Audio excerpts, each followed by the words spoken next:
I'm with Elana Heideman from Israel Forever Foundation, and Israel has struck Iran and its nuclear capability. Iran has retaliated. Elana, what's it been like over the last weekend here in Israel?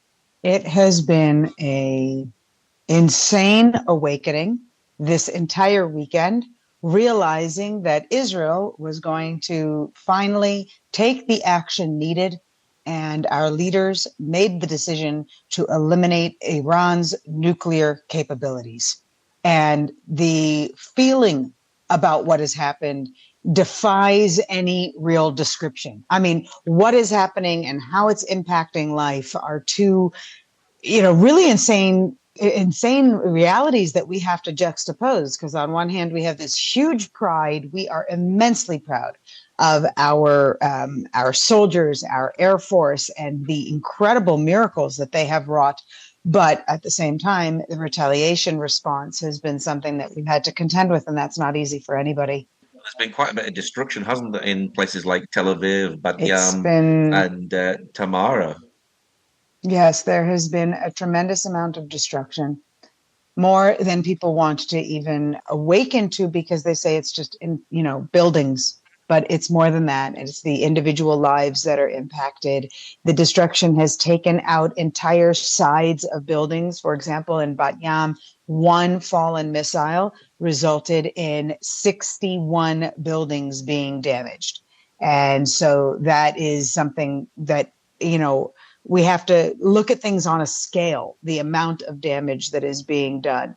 We also have the attack that happened, and now there have been several in Tel Aviv proper, and these are devastating to see how far-reaching and how destructive these missiles can be. We know that the shock to the personal system, to the human, spirit, to the physical body, are all elements of the damage that is being done. None of us have slept, and none of us can get over what we're seeing in the news. It is very painful to see a Holocaust survivor being extracted from the rubble of a building. Terrible to hear of a mother who was in such shock from the bombing, that the baby fell out of her hands, and only by the grace of God did they manage to capture and save the baby and bring her to the mother. It's been beyond, I think, what anybody could prepare for after 20 months of war. And all of our successes of taking out the ballistic missiles in the airspace before they entered Israel's airspace, there's a certain amount of, it'll never happen to me. And now we're hearing more and more preparation has been put in place, because we know of that. We don't want to call it indifference or apathy. It's just fatigue. It's trauma fatigue. And so we have more and more warnings now of how to get to and how fast somebody will need to get to their safe room in order to be well protected. But the devastation is immense. And also important, an entire synagogue went up in flames. There is a missile that went directly into a safe room, and all three people inside were killed. We do believe our safe rooms provide for us the ultimate of security, but even they are not completely impenetrable, as we saw on October 7th, and as we're seeing now again under Iranian missile fire. Why are so many missiles getting through? Or is it actually just a miracle that you're stopping so many miracles? Are we looking from the That's wrong angle? really it's a miracle that we are stopping so many. We have had over a 90, I think it's a 96% success rate. And only in the last 3 days, these larger missiles are getting through. Why is that happening? There's always going to be the issue of human error, and we always have to recognize that we don't necessarily have so much control with a government in Iran determined to do everything to bring about as much civilian casualty as possible. Distinct difference between Israel's attack on Iran, which has been specifically to the targeted attacks on nuclear sites, those involved with the nuclear weapons system, those who are involved in the revolutionary armies, those who are involved in the extremism that is put forth by their leader, the Ayatollah Khomeini. But here in Israel, the Iranians are particularly targeting human life. And why are so many getting through? They have learned a few tactics. Number one, they have been able to track the social media accounts throughout Israel. And so when people upload thinking that they're doing something and they're going to get the likes, and so they are posting videos of the missiles because it's astounding. I mean, I've seen it out my back window when the missiles, I was not in the range of potential shrapnel fire, so there was no alarm by me, and I wasn't required to go into my safe space. So therefore, I was watching all of these missiles come from Iran, and they happened to be targeted at that point to the north, but they fly across the sky. It's like watching Star Wars. How many out of that you have, less than 1% of the missiles fired are actually getting through. So our success rate remains, astoundingly high. But they have also learned other tactics. When people, not only do they watch the videos that are being shared through social media, but they actually have, as we've just discovered in the last day, embedded journalists, people who are anti-Israel, anti-Semitic, anti-Zionist, call them what you will, who have been also watching from the further distances in order to then give this video to Al Jazeera and other Qatar and Iran-run networks so that they can help the Iranians and the Yemenites, I might add, the Houthis, to give them greater accuracy in their firing.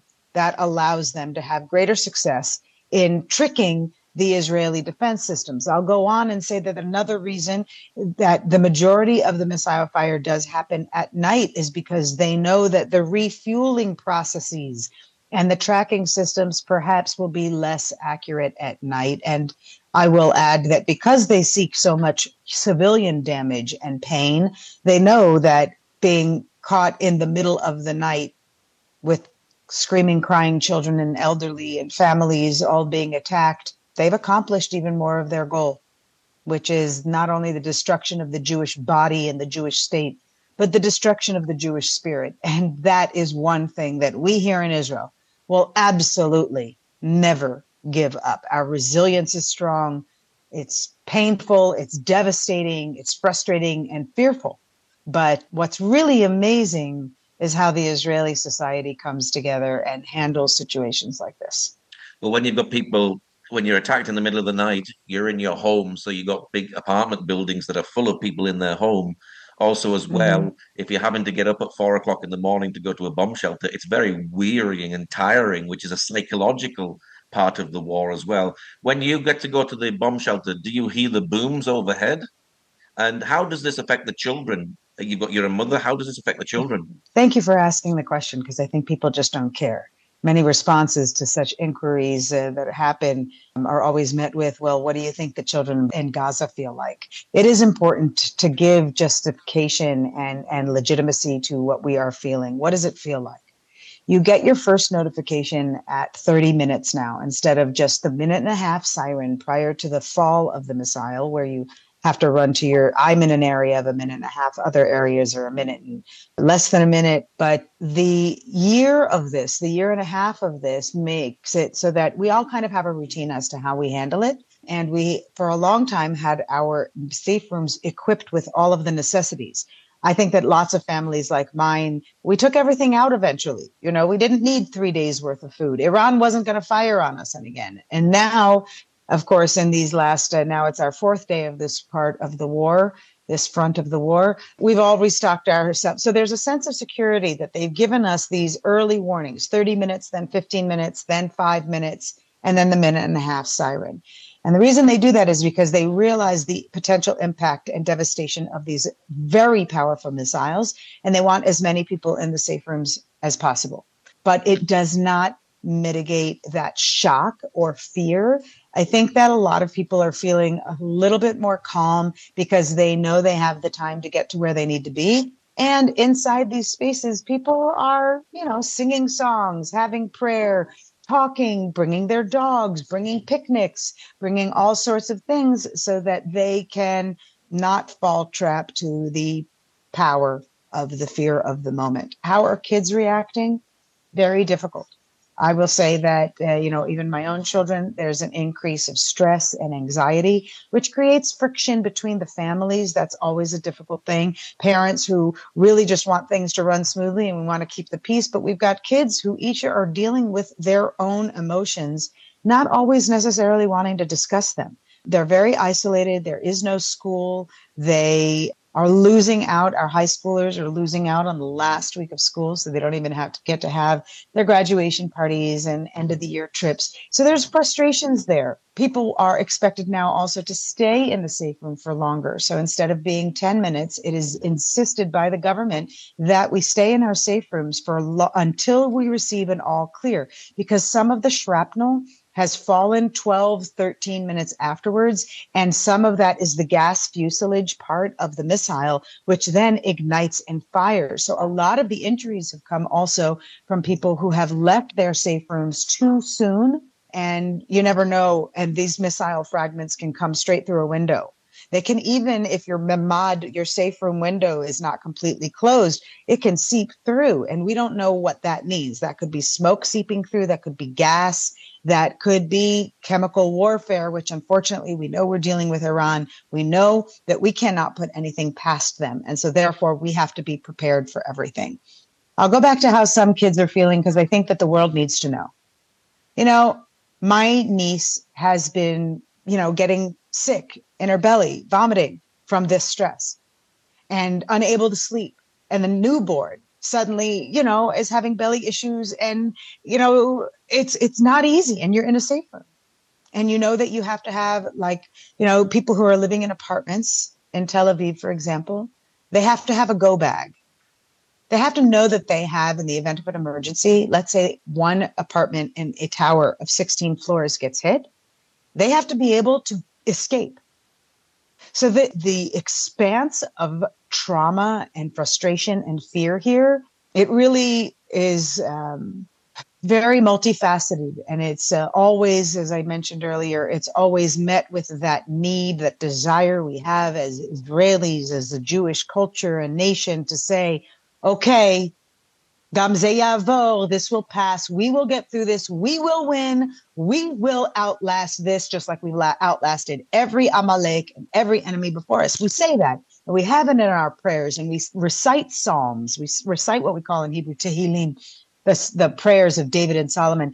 It helps us with our fear, but no, it doesn't get any easier. Extra rules at the moment from the Home Front Command. Are people able to go out and work?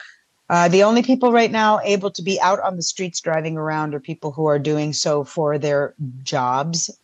All social gatherings are shut down. You're not allowed to have gatherings of a certain number of people. The roads are not entirely closed, but it is encouraged. And you will, as I've been told, but you will get stopped by security and asked why you're out on the road. They are trying to minimize how much, because I will want to add to something many people aren't aware of, because this is also not on a lot of people's news. But simultaneously, we are still facing missile fire from Gaza. We are still facing the threat, and this is the most important for people out on the roads, is the arson fire, which continues to be a threat. Attempted igniting of flames in forested areas in order to take over highways.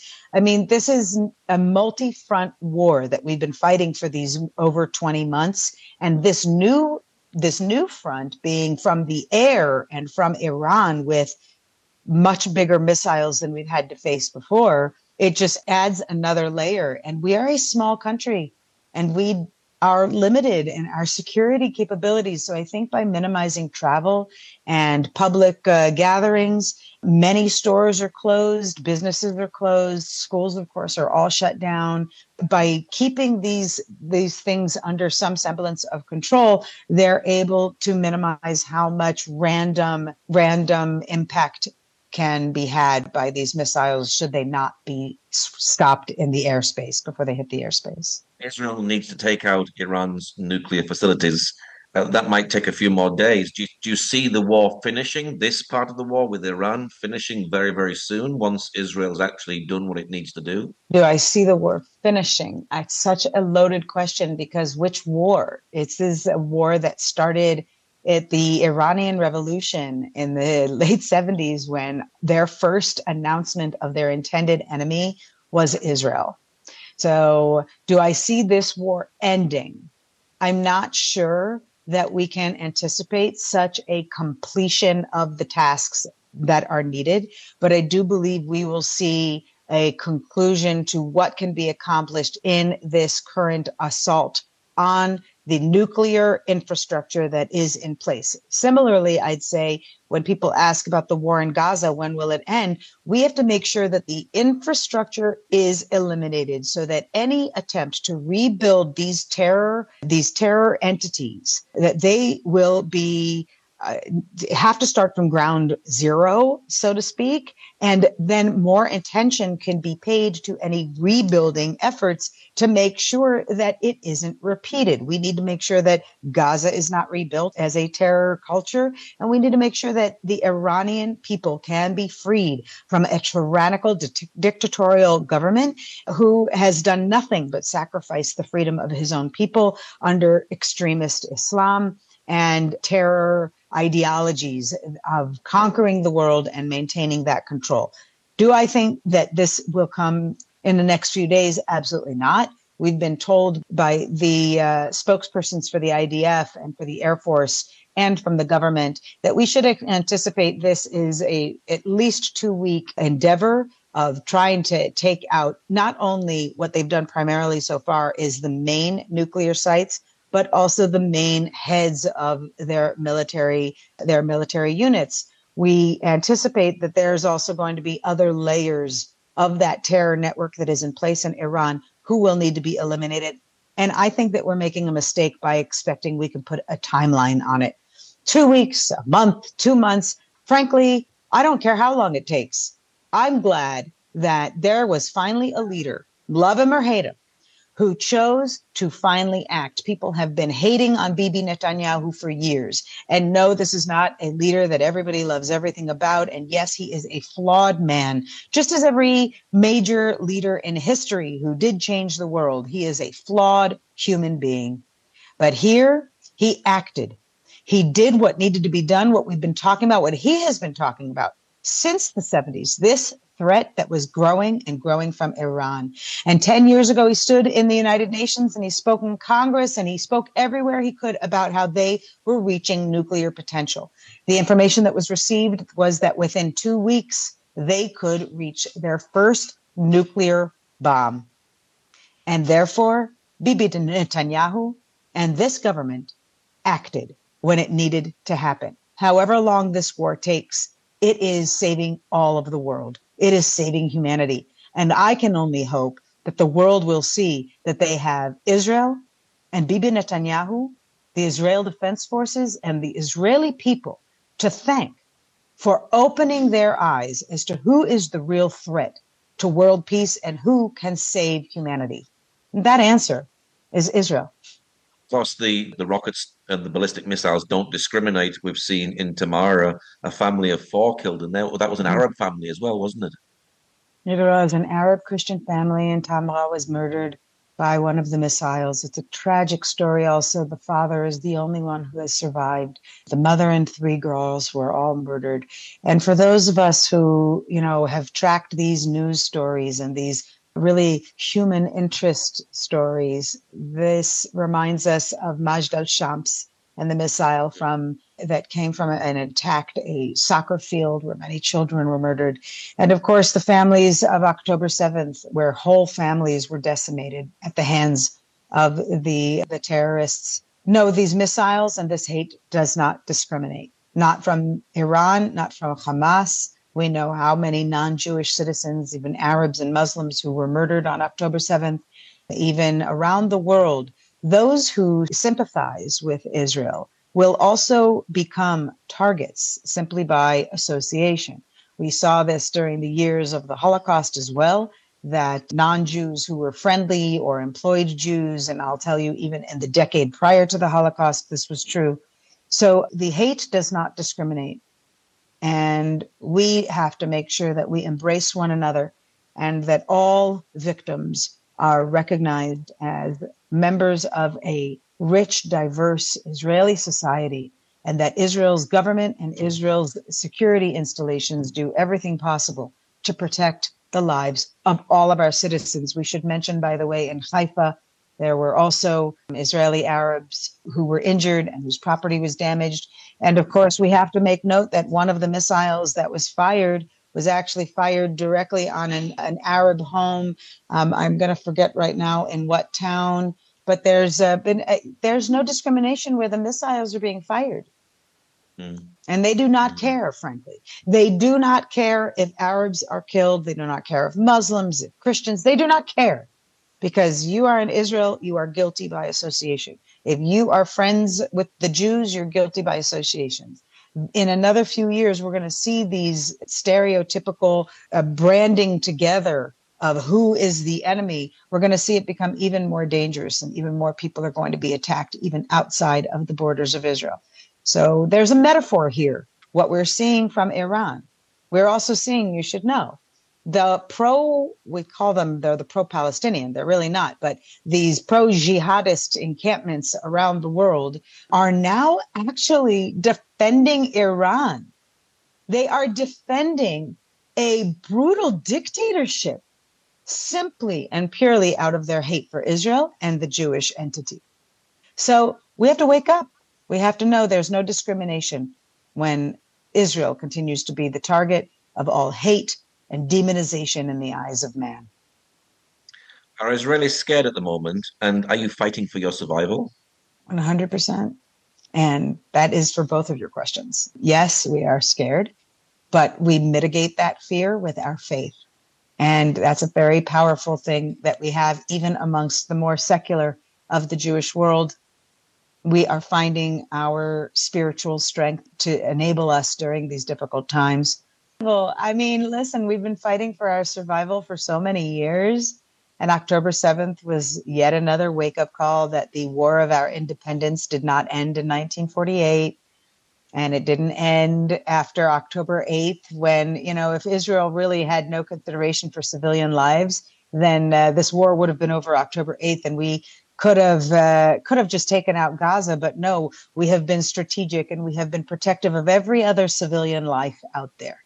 But the world doesn't seem to care about being protective of Jewish civilian life, Israeli civilian life. So this is absolutely a fight for our survival, not only physical, but existential and spiritual. So we need all hands on deck to join us as fighters in this war. This is a war for the good of humanity, not only for Jewish survival. But certainly I will say that with the Iranian attempt and the Hezbollah and Hamas and the Houthi, oh God, the list just goes on of our enemies, doesn't it? We need to capitalize more and more on those who are our allies and our friends and encourage you all to be doing more. More can be done. You can speak out about the rights of Israel, that even the attack on Iran was not, people have been saying it was preemptive. This is true. It was preemptive because we had the warning signs of what was coming within a matter of days or weeks. And we learned that lesson on October 7th. We had warning signs then, but we had this kind of confirmation bias, call it if you will, where we were like, no, they're never going to do anything. They're just trying to tease us. There's always been a lot of that in the terror world of we're going to push the buttons. And the Israeli army has always been able to say, no, we're going to stop it and nothing major will happen.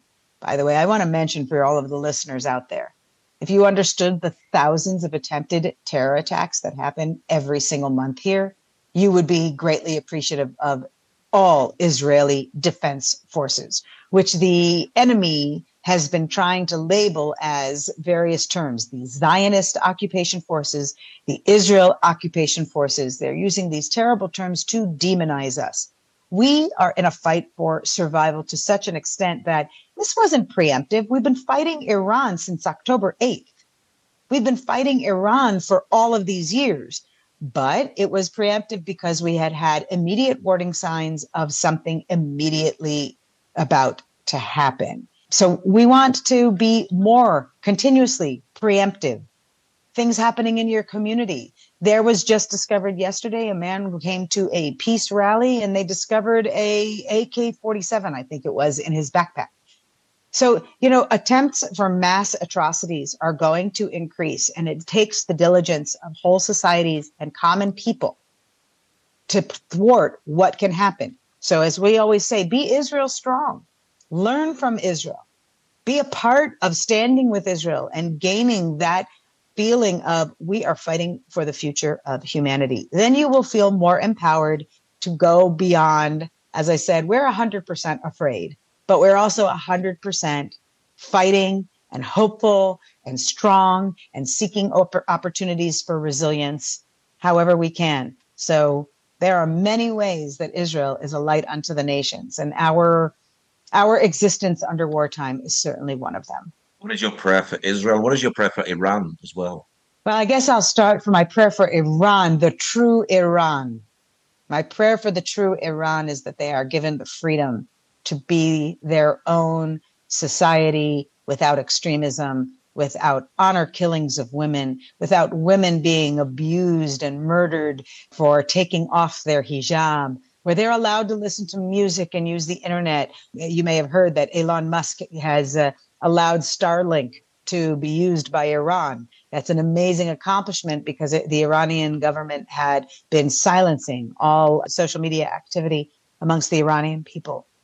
And we see the Iranians saying, thank you, Netanyahu, and thank you, Israel. So my prayer for the Iranian people is that their true flag with the lion of Persia will be on it. And that's something else many people don't realize. The name of this operation is for Israel is called Operation Rising Lion.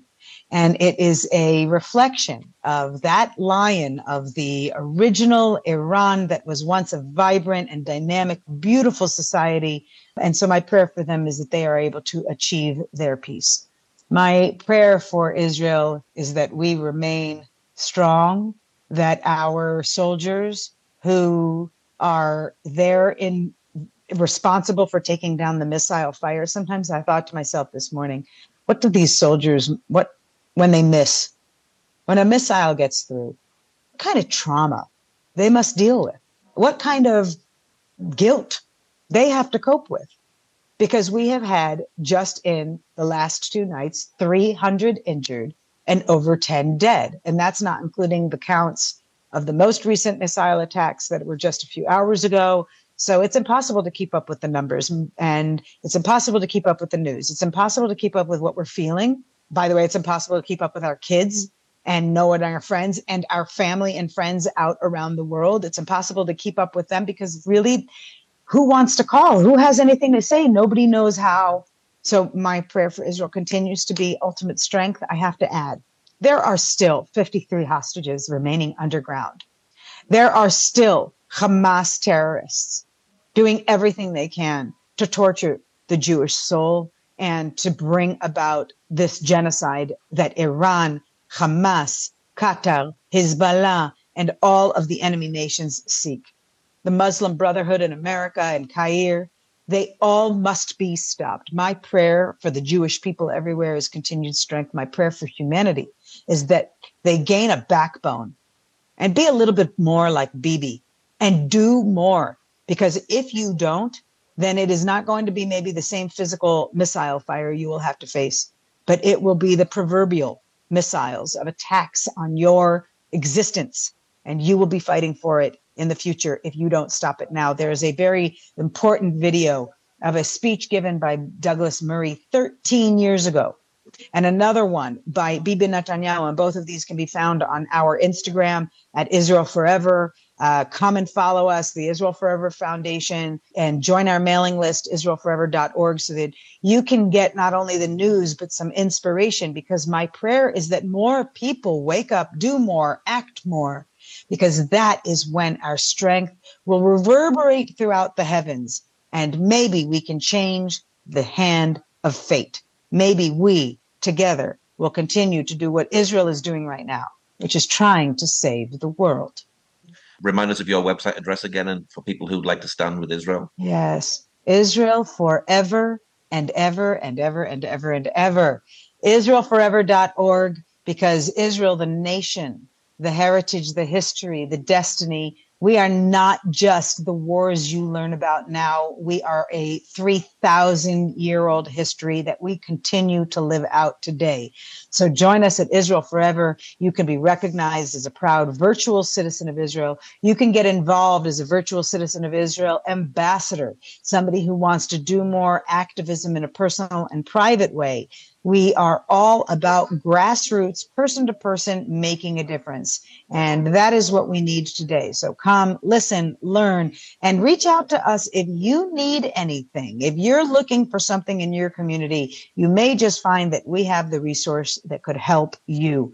We all need to be supporting one another, and now more than ever. This war is not ending anytime soon, and it might take on new shape, and we need all of you to join us in this existential battle for the future. Elana, thank you very much for sharing today, and we pray that you and your family are safe. Thank you so much for the opportunity and for sharing our truth onward. This is not a war of narratives, because Israel's truth is stronger than any lie. So all of you out there listening and following and being aware and having a heart, you can do more. Thank you so, so much for knowing that we're living in a historical, almost biblical time, and we're all a part of it together. Thank you so much for the opportunity.